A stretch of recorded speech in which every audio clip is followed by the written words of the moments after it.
In this video, something incredible awaits you because it's Song of Solomon. Song of Solomon is pure prophecy, which means it comes from God. God has hidden incredible wisdom to us that He opens. Remember, God gives prophecy and He opens it to bless us. Song of Solomon, we found that woman there is being called the Shulamite. The Shulamite, you can hear Shalom therein. Yes, indeed, it ties with Solomon's name, meaning peace. So we're looking at the peace woman. But this woman has got two levels of prophecy, and in the deepest level of prophecy we find that she's none other than God's righteous justice and wrath. So how can that be the peace woman?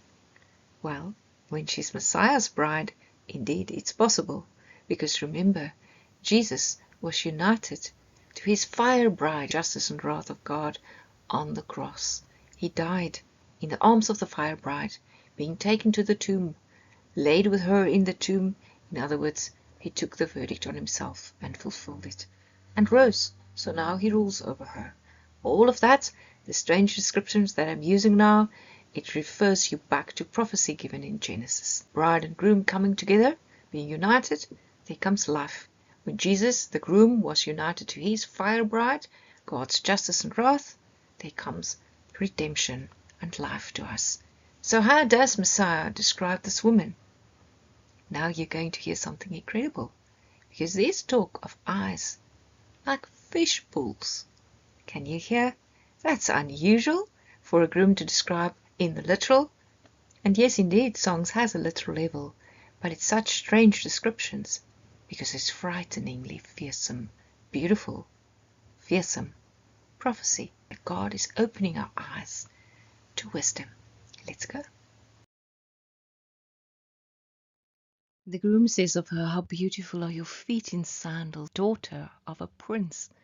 The curves of your thighs like jewels, the work of your hands a skillful workman."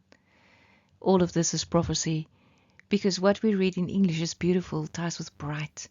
So how bright are your feet? Feet, if you walk, you strike, you beat.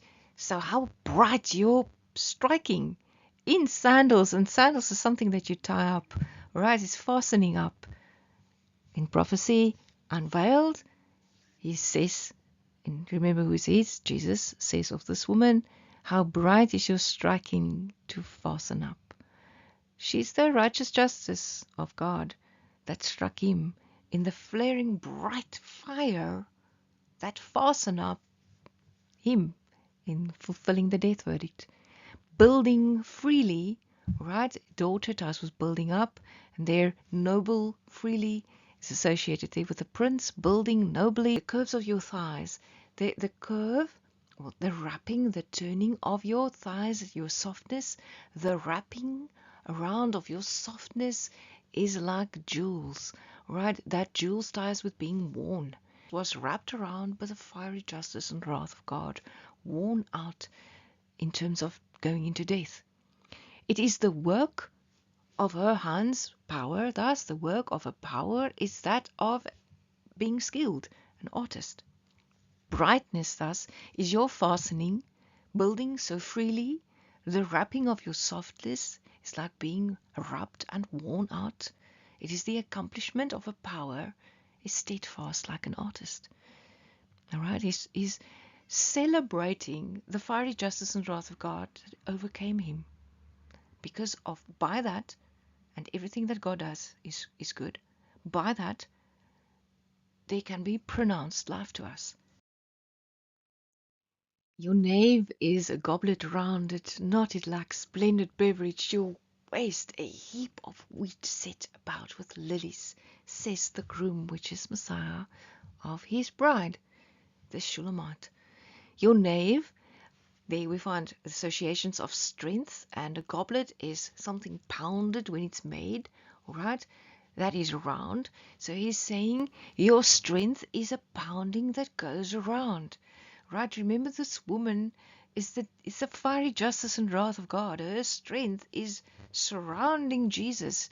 Your strength is a pounding that goes around. It doesn't lack presence of water and wine, all right? It doesn't lack tempered wine. It doesn't lack blood testimony. Your womb, hollowness there, is a piling up of embalming spice. Jesus entered the tomb. Embalming spices, the imagery of death. Set with lilies is brightness. Flaming fire is bright. In other words, your strength sounding, a beating that's encircling, not lacking the presence of water and wine. Water and blood gushed from the wound of Jesus when the Roman soldier pierced his body in proof that he died. The belly, the womb, is a piling up of, here we find wheat, that can also be translated there with embalming spice, that is set with brightness. In other words, it's death imagery, set with a bright fire, which is the wrath of God, and piling up of death is associated with her.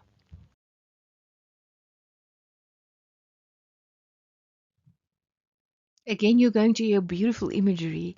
I just thought about that while I was speaking, but the words, when unveiled, it's frightening what is spoken in the revelation thereof. But when it is given in the most beautiful language by the groom. There is something that you must miss there. Jesus loves this woman. Jesus loves the justice of God, and he speaks of it in the imagery of beauty. He loves God's justice. He took it on himself. He didn't negate it. So he says her breast in Hebrew ties was swelling up like two fawns.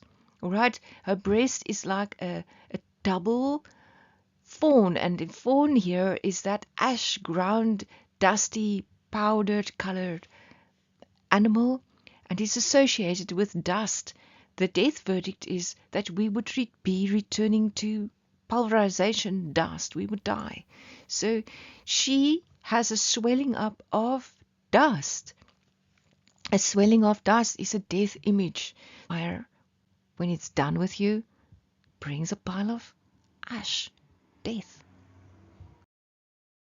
And the prophecy continues. In the next video, eyes like the pools of Heshbon. Eyes like fish pools. What is this? See you soon, and we'll speak about that if it be God's will. God's word is awesome. He loves you.